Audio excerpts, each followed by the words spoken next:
নমস্কার, CNN24 সংবাদে আমি নীলাঞ্জন আপনাদের স্বাগত জানাচ্ছি। প্রথমে এই সংবাদ শিরোনাম। জাতি মাটি ভেটি এর স্বার্থ রক্ষা করেই আমাদের শাসনের ভিত্তি। আশুর সঙ্গে বৈঠক শেষে কথা বললেন মুখ্যমন্ত্রী ডক্টর হিমন্ত বিশ্ব শর্মা। শিলচরে ভুয়ো চিকিৎসক নিয়ে গঠন তদন্ত কমিটি, উত্তর কৃষ্ণপুর দ্বিতীয় খণ্ড থেকে আটক। ডিলিমিটেশন প্রক্রিয়ার নামে বৈষম্য না করে সোনাইয়ের সংখ্যালঘু জনগণকে গুলি করে হত্যা করার আবেদন ক্ষুব্ধ জনতার। বৃহস্পতিবার বরাকে আসছেন কেন্দ্রীয় মন্ত্রী সর্বানন্দ সোনোয়াল।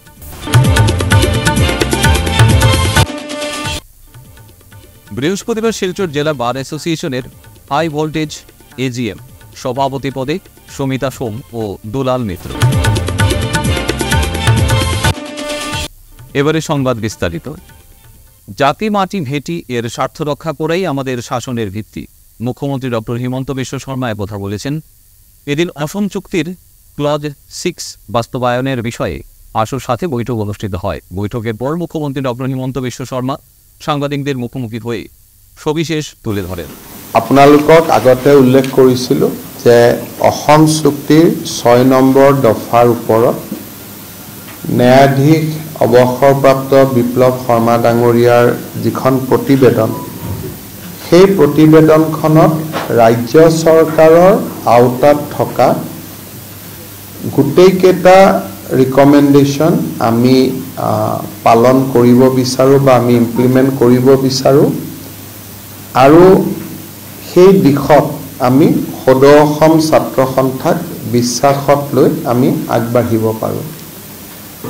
আজি মোৰ কাৰ্যালয়ত আমাৰ মন্ত্ৰীসভাৰ কেইবাগৰাকীও মোৰ সতীৰ্থৰ সৈতে সদৌ অসম ছাত্ৰ সন্থাৰ লগত আমি আলোচনাত মিলিত হওঁ আৰু প্ৰথমবাৰৰ বাবে ন্যায়াধীশ বিপ্লৱ শৰ্মাৰ কমিটিৰ যিখন প্ৰতিবেদন, সেইখন আমি দুইটা পক্ষই আমি হাতত লওঁ আৰু এক প্ৰকাৰ ক'ব গ'লে প্ৰতিবেদনখন আজি আমি ৰাইজৰ সন্মুখলৈকে উলিয়াই দিওঁ আৰু অসম চুক্তি ৰূপায়ণ বিভাগে এই প্ৰতিবেদনখন অহা কালিৰ ভিতৰত আমাৰ আসাম একট ইমপ্লিমেণ্টেশ্যন ডিপাৰ্টমেণ্টৰ যিটো ৱেবছাইট আছে তাতে আমি হোষ্ট কৰি দিম বা প্ৰকাশ কৰি দিম, যাতে সকলো লোকে এই প্ৰতিবেদনখন চাব পাৰে।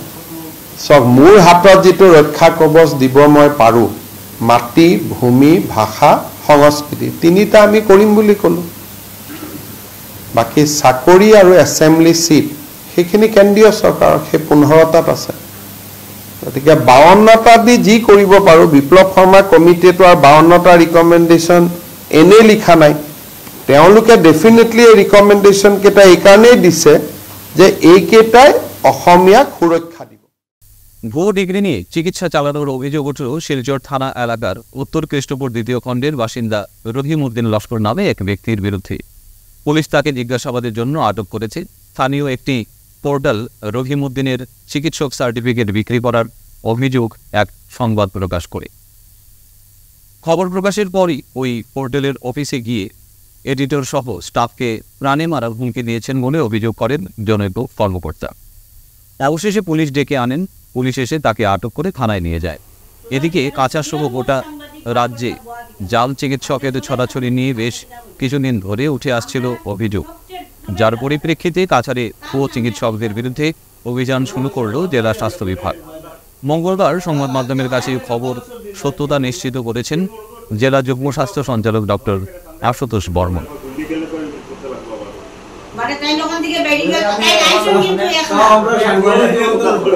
সিনিয়র সাংবাদিক না না তাই আইসই না একলা ওখান থেকে বেরিয়ে গিয়া তাই কিতা কইবা না কইবা তাই কিন্তু থ্রেট দিয়া যায় না বুঝি তাহলে যদি আমার কোনো নিজে ভুলিয়া থাকে রেসপেক্ট করো। ঠিক আছে, আমরা তাহলে লইয়ে দেই থানা তো আপনার রাইট আমরা আছে আপনার রাইট। ঠিক আছে, আমি কি বাইকটা কেন না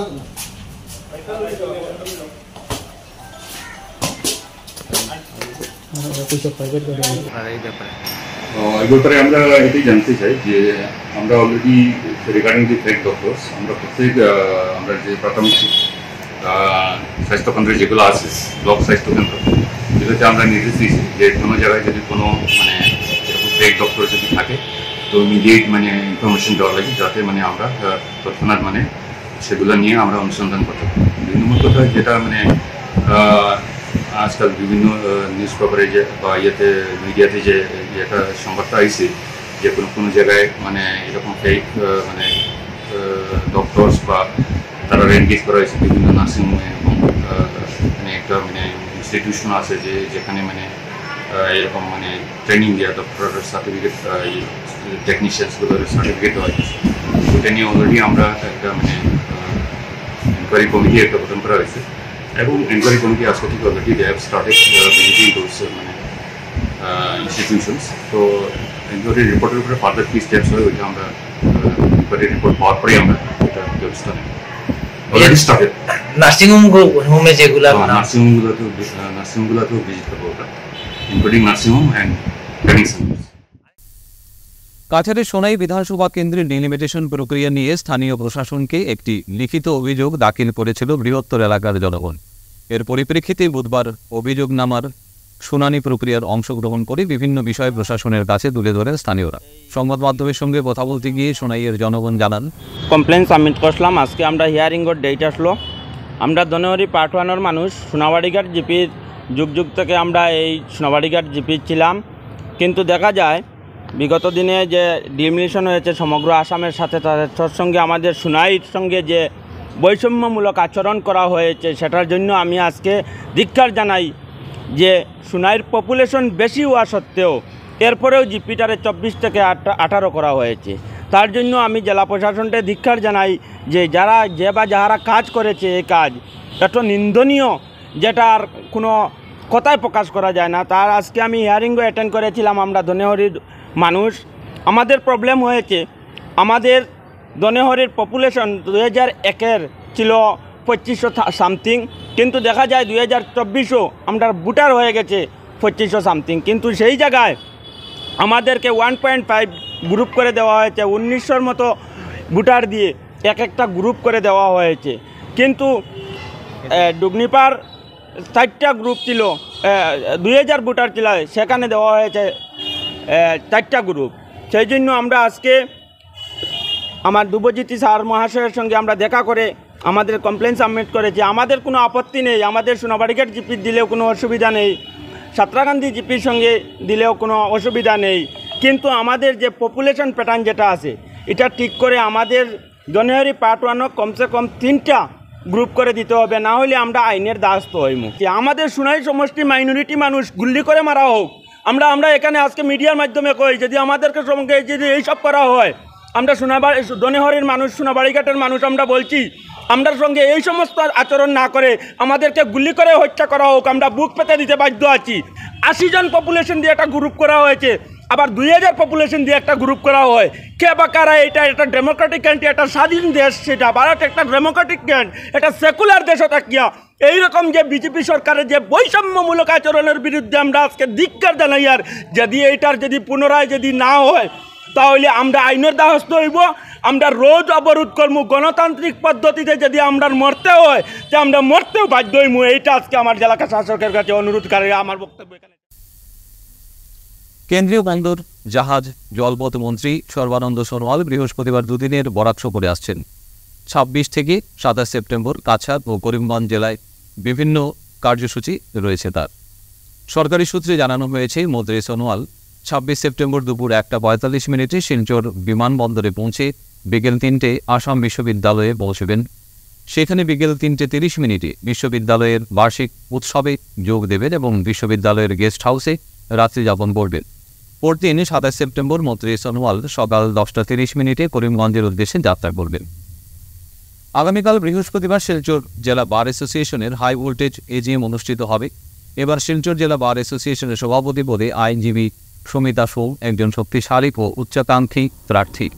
অপর প্রার্থী হলেন আইনজীবী দুলাল বেদ। বুধবার সাংবাদিকদের মুখোমুখি হয়ে সমিতা সোম বলেন, বিগত সময়ে তিনি সংস্থার সহ সভাপতি হিসেবে দায়িত্ব পালন করেছেন। পেশার প্রতি গভীর শ্রদ্ধা রেখে অ্যাসোসিয়েশনকে এগিয়ে যাওয়ার জন্য কাজ করবেন তিনি। 2090 ইংরাজি থেকে আমি এখানে কাজ করছি। 150 বছরের আমাদের ইতিহাস আছে। কিন্তু 150 বছরে কখনো কোনো মহিলা ক্যান্ডিডেট এই পদে দাঁড়ায়নি বা ইলেক্টেড হয়নি সভাপতি পদে। আমি এই বারে প্রথম মহিলা ক্যান্ডিডেট হিসেবে আমি অ্যাসিস্ট্যান্ট সেক্রেটারি কাজ করেছি, ভাইস প্রেসিডেন্টেরও কাজ করেছি। তো এবারে আমার ইচ্ছা আমি কিছু মানে পরিবর্তন আনার জন্য আমার ইচ্ছা আমি আসবো এবার। তো এবারে আমি প্রথম মহিলা ক্যান্ডিডেট সভাপতি পদে। আমি যদি সভাপতি হই আমার কটা ফোকাস পয়েন্ট আছে, তার মধ্যে সবচেয়ে প্রথম হলো আমাদের বাল্যবিবাহে প্রতি বছর নতুন নতুন বাচ্চারা ছেলেমেয়েরা এসে ঢুকে, কিন্তু আমরা ওদেরকে বসার প্রভিশন করে দিতে পারি না, এখন পর্যন্ত পারে নাই যারা ছিল। তো এটা আমার প্রথম ফোকাস, ছেলে মেয়েদের বসার জায়গা করে। সেকেন্ডলি আমাদের যেটা অ্যাকাউন্টেন্সি সিস্টেম আছে, যেহেতু আমরা 150 বছরের পুরনো একটা অর্গানাইজেশন, সেই 150 বছরের পুরনো সিস্টেমটাই চলে আসছে। তো আজকে ডিজিটাল যুগে এসে আমি চাই আমরা সব কিছু ক্যাশলেস হবে এবং ডিজিটাল হবে। তো এটা হলো আমার সেকেন্ড ফোকাস পয়েন্ট।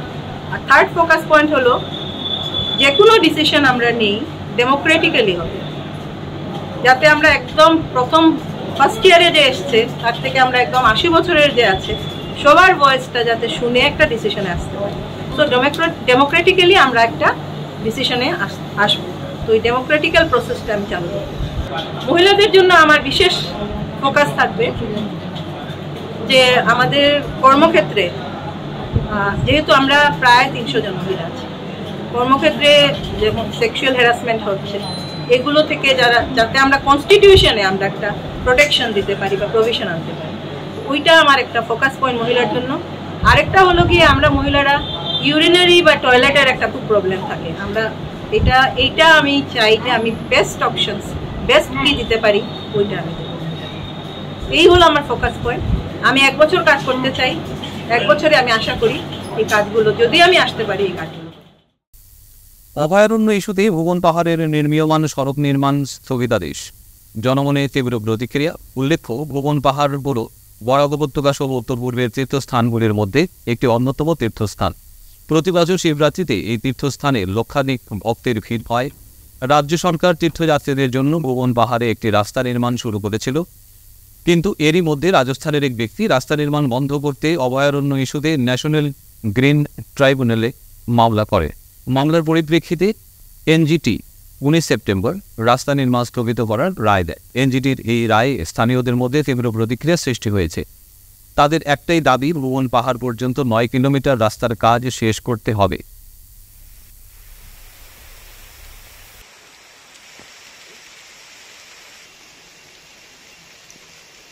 নিরঞ্জন শুক্লবৈদ্য, আমি প্রাক্তন জিপি প্রেসিডেন্ট এই ভুবনগাঁও পঞ্চায়েতের। এই রাস্তা তো আজকে সকালে একটা দুঃখজনক সংবাদ পাইলাম যে আমরা এই যে গঙ্গানগর কৃষ্ণপুর রুট, যেটা ভুবন তীর্থ রুট, ওটার কাজ বন্ধ হয়ে গেছে। এটা বন্ধ হয়েছে জানলাম যে সুদূর রাজস্থান থেকে এটা এনজিওর যিনি কর্ণধার তাই এটা কেস করছেন যে এখানে অভয়ারণ্য আছে, এই অভয়ারণ্যের মধ্যে দিয়া এখানে রাস্তা হইতো না, এবং এটা তাই আসাম সরকার মানে 6 ডিসেম্বরের ভিতরে একটা রেজাল্ট দিবার, মানে এটার তদন্ত করি একটা দিবার কথা কইছেন। তো আমরাও এখানের যিনি বর্তমান সাংসদ তার দৃষ্টি আকর্ষণ করিয়ার, আর বিশেষ করিয়া আমাদের জনপ্রিয় মুখ্যমন্ত্রী আসামের হিমন্ত বিশ্ব শর্মা মহাশয়ের কাছে এটাও আমরা অনুরোধ যে আমরা যেভাবে মুখ্যমন্ত্রী কথা দিয়েছেন, উনি ভুবন পাহাড়েও এসেছিলেন, হেলিকপ্টার মাধ্যমে এখানে অবতরণ করেছেন, বিভিন্ন প্রকল্পের শিলান্যাস করেছেন, এবং 1 মাস আগে উনি দলাইত একটা মডেল কলেজের শিলান্যাস অনুষ্ঠান এসেছিলেন। ওনার কাছে আমরা মেমোরেন্ডাম দিয়েছিলাম। উনি বলছেন যে আগামী শ্রাবণ মাসের ভিতরে যে অর্ধসমাপ্ত কাজ রয়েছে এটা উনি সমাপ্ত করে দিবেন, এই উনি বারবার কথাও দিয়েছেন। কিন্তু দুঃখ লাগে যে আজকে এই রাস্তার কাজটা এই যে সুদূর রাজস্থান থেকে ওনারা একটা এনজিওর মাধ্যমে কেস করেছেন, এটা দুঃখ লাগে।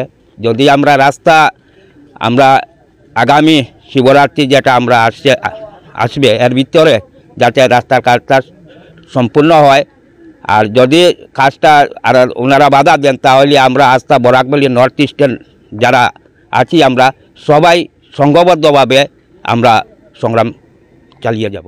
ধন্যবাদ। হেঁটে একটা বিরতির পর আপনারা সবাই সঙ্গে থাকুন।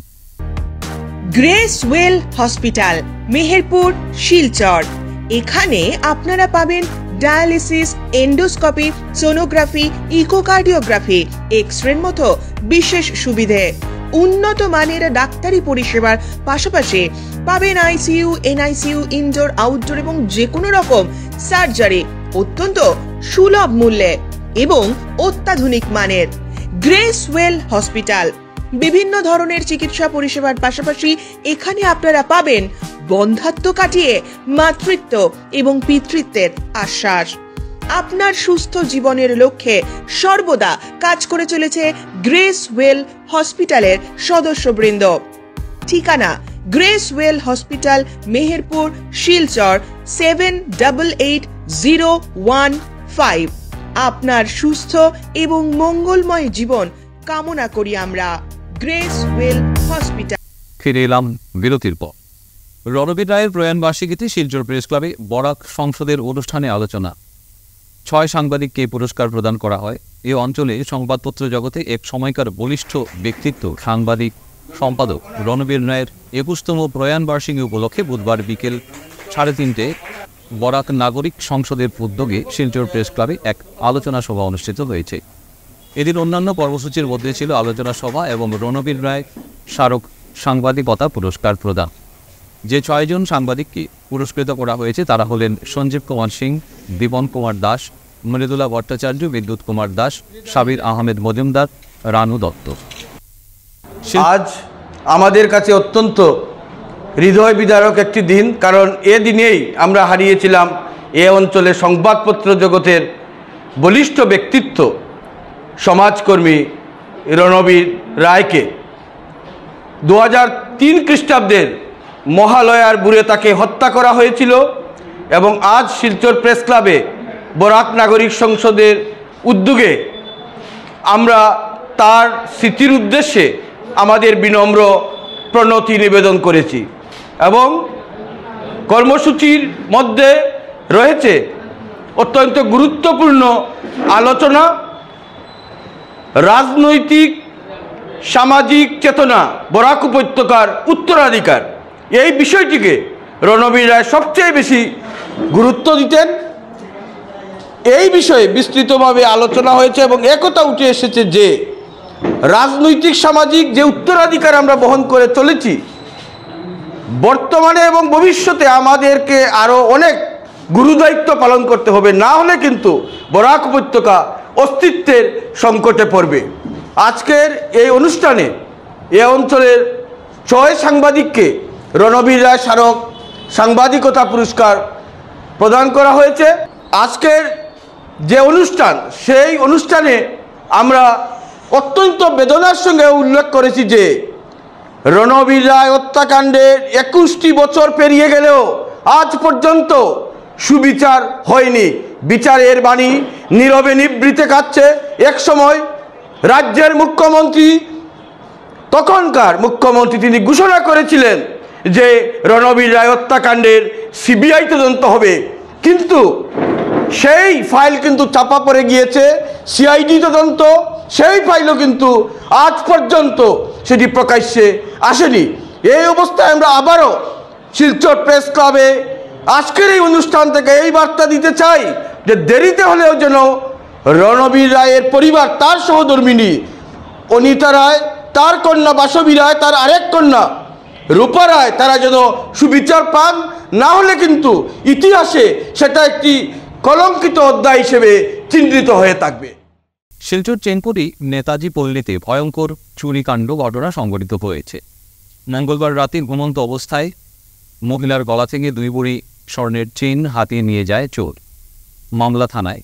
ঘটনার বিবরণে জানা যায়, শিলচর চেনপুরি রোড নেতাজি পল্লীতে গতকাল রাতে ঘুমন্ত অবস্থায় সুস্মিতা সিনহা নামে এক মহিলার গলা থেকে 2 ভরি স্বর্ণের চেইন ছিনিয়ে নিয়ে যায় চোর। বুধবার সকালে সুস্মিতা সিনহা সঙ্গে সঙ্গে শিলচর ন্যাশনাল হাইওয়ে পেট্রোল পোস্টে চুরির মামলা দায়ের করেন। গলিটার নাম কি? শিলচর নেতাজি বললেন চেঙ্গুরি রোড ঘটনাটা কি হয়েছে? ঘটনাটা আমি 2টা পর্যন্ত ঘুমাইছি না। আমি প্রথমে কালকে রাত্রে কালকে রাত্রে নিচে ঘুমাইছি। 2:10 ভিতরে আমি বিছনা উঠি গেছি, বডি মানে ঠান্ডা লাগে গেছে। উঠিয়া 10 মিনিটও হয়েছিল আমার ঘুম গেছে গেছে। তখন অচানক আমার খিড়কিটা খুলিয়া আমার গলার দিকে টান মারি আমার চেনটা মিশে গেল। 2বার টান মারছে, টান মারে 2বারের তখন আমার চেনটা ছিঁড়ে গেছে। আমি এরকম গলার দিকে দৌড়িয়া মানে পেইন হতাম, এরকম চিৎকার দিয়েছি। পরে আমার সাইডে আমার চেনটা ছিঁড়িয়া নিয়েছে। তখন বিছনা থেকে নামিয়ে আমি চিৎকার দিয়েছি, চুর চুর চেন মিশে গেল করে। হ্যাঁ, এখান থেকে ভাগিয়া ওয়ালটা পায়ের হয়ে ভাগি গেছি। আমি বাইরে দেখছি এরকম গেট উঠ খুলতে একটু টাইম লেগে গেছে, কিন্তু আমি চোরের হাতও দেখছি না আর মুখও দেখছি না। কোন থানা? সদর থানা, ন্যাশনাল হাইওয়ে পেট্রোল পোস্টে গেছি। এফআইআর দিছি। পুলিশ আইসেনি, তদন্ত করেনি? জেলা কমিশনার মৃদুল যাদবকে সংবর্ধনা জানালো শিলচর বইমেলা কমিটি। বুধবার শিলচর বইমেলা কমিটি এক প্রতিনিধি দল কাছাড়ের নবাগত জেলা কমিশনার মৃদুল যাদবকে সংবর্ধনা জানালেন। নমস্কার, আমি গৌতম তালুকদার বলছি শিলচর বইমেলা কমিটির পক্ষ থেকে। আজকে আমরা নবাগত ডিসি স্যারের সঙ্গে আমরা দেখা করেছি শিলচর বইমেলা কমিটির পক্ষ থেকে, এবং ওনাকে আমরা স্বাগত জানিয়েছি জেলাধিপতি হিসাবে, প্লাস আমাদের চিফ গেস্ট হিসাবে ওনাকে আমরা আমন্ত্রণ জানিয়েছি। উনি আমাদের সঙ্গে কথা বলেছেন, আমাদের জেনারেল সেক্রেটারি বিপ্লব পাল চৌধুরীর সঙ্গে কথা হয়েছে যে উনি আসবেন, মুখ্য অতিথি হিসাবে থাকবেন। আমরাও আশা করি যে যারা বইপ্রেমী যারা আমাদের আগন্তুক বইমেলাতে সবাই যে আসুন, বই কিনুন এবং বই কিনুন। ধন্যবাদ। বুধবার Lions club of Silchar valley view, Silchar cancer centre এবং জগন্নাথ সিং কলেজ যৌথভাবে জগন্নাথ সিং কলেজ উদারবন্দে এক ক্যান্সার সচেতনতা এবং বিনামূল্যে স্ক্রিনিং প্রোগ্রাম অনুষ্ঠিত হয়েছে। বিশেষ করে ওরাল, ব্রেস্ট এবং সার্ভাইকাল ক্যান্সার নিয়ে আলোচনা করেন ডক্টর অহমিক বিশ্বাস এবং অন্যান্যরা। এদিন প্রায় 110 জন শিক্ষার্থী ও শিক্ষক শিক্ষিকা উপকৃত হয়েছেন। ডক্টর বিশ্বাস এবং তার সহযোগী মণি সরকার ক্যান্সারের মূল কারণ এবং এর প্রতিকার সম্পর্কে বিস্তারিত তুলে ধরেন। वो जल्दी जल्दी उसका वेट ज़्यादा हो इसलिए एक एक्स्ट्रा इंजेक्शन आता है जो मछली में दिया जाता है, ठीक है। फिशेस में वो इंजेक्शन दिया जाता है कि छोटे साइज में भी उसका वेट बहुत ज़्यादा हो, ठीक है। तो उसके लिए इंजेक्शन दिया जाता है। एंड पोल्ट्री फार्म में तो ऑब्वियसली जो बॉयलर मुर्गी होता है इज वेरी मच हार्मफुल। মঙ্গলবার বিকেলে উদারবন্দের আরকাটিপুরে নবনির্মিত জল সরবরাহ প্রকল্পের উদ্বোধন করলেন বিধায়ক মিহির কান্তি সোম। এ উপলক্ষে এক সভা অনুষ্ঠিত হয়। সভায় বক্তব্য রাখতে গিয়ে বিধায়ক মিহির কান্তি সোম বলেন, জল জীবন মিশনের অধীনে এই প্রকল্পের জন্য বরাদ্দ হয়েছিল 1,07,00,000 টাকা। বরাদ্দকৃত অর্থে নির্মিত হয়েছে এই প্রকল্প। বর্তমানে 175 পরিবারের জল পৌঁছে দেওয়ার ব্যবস্থা করা হয়েছে। আগামীতে আরও হবে, এতে এলাকাবাসীর দীর্ঘদিনের দাবি পূরণ প্রকল্প হয়েছে। আর এটা দেখভালের দায়িত্ব আপনাদের হাতে, কারণ আপনারা এটা আপনাদের হাতে সমঝানো হবে খুব শীঘ্রই। কমিটি একটা তৈরি করতে হবে, আর এই কমিটি দেখভাল করার জন্য একটা ভালো যারা কাজ করতে চায় সমাজে তাদেরকে দিয়ে করাবেন, নাহলে কিন্তু এটা বেশি দিন টিকবে না। এটার গার্জিয়ান আপনাদেরকে হতে হবে। 175 জনের ঘরে কানেকশন দেওয়া হয়েছে, আপনারা সবাই জল পাচ্ছেন, টেস্ট করা হয়েছে। Udarbond agro allied farmer producer company রবিবার ডিপিআরসি হলে কোম্পানির সাধারণ সভায় অংশীদারদের মধ্যে শংসাপত্র বিতরণ করা হয়। মুখ্য অতিথি বিধায়ক মিহির কান্তি সোম, বর্তমান প্রধানমন্ত্রী মোদীজির নেতৃত্বে পরিচালিত সরকার ও রাজ্যে মুখ্যমন্ত্রী ডক্টর হিমন্ত বিশ্ব শর্মার নেতৃত্বে পরিচালিত সরকার কৃষকদের জীবনযাত্রার মান উন্নয়নে কি কি পদক্ষেপ নিচ্ছেন, সেই সঙ্গে কৃষকরা কি কি সুবিধা পাচ্ছেন তা ব্যাখ্যা করেন।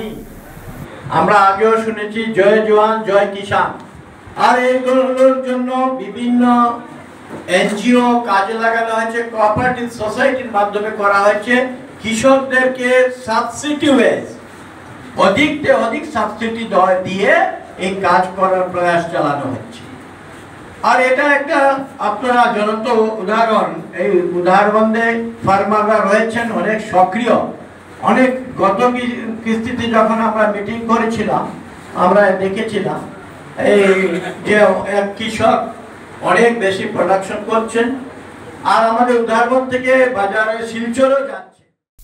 আজ শিলচর বঙ্গভবনে হাইলাকান্দির বিবর্তন থিয়েটার গ্রুপের উদ্যোগে আগামী 2 অক্টোবর এ মাসের নতুন প্রযোজনা নাটক কবিগুরু রবীন্দ্রনাথ ঠাকুরের উপন্যাস নৌকাডুবি প্রথম মঞ্চস্থ হবে। এ বিষয় নিয়ে সাংবাদিক সম্মেলন হয়।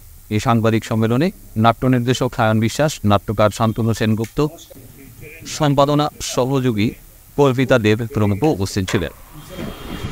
নাটক যেহেতু সমাজের দর্পণ, তাই আমরা মনে করি নাট্যচর্চাটা খুব বেশিভাবেই হওয়া উচিত।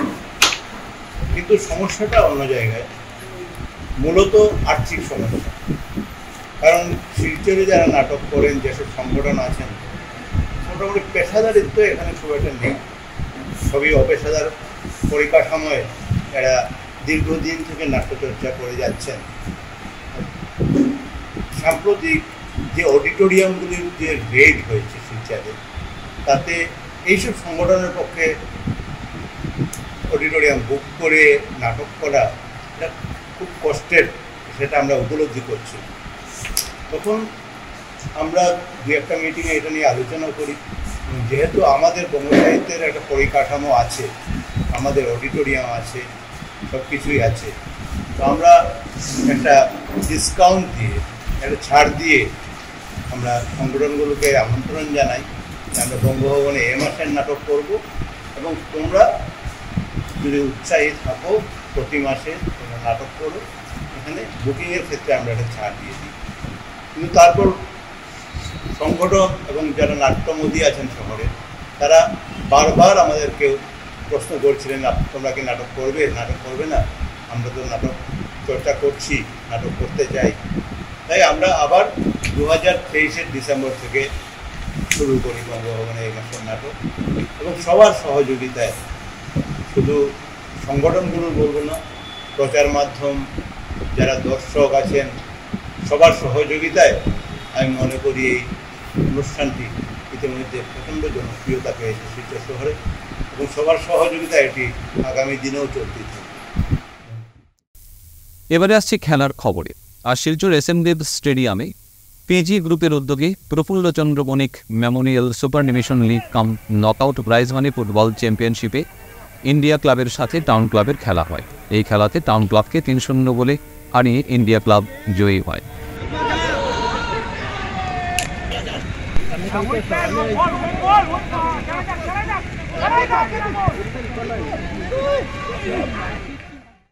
আজকের মতো সংবাদ এ পর্যন্তই। নমস্কার।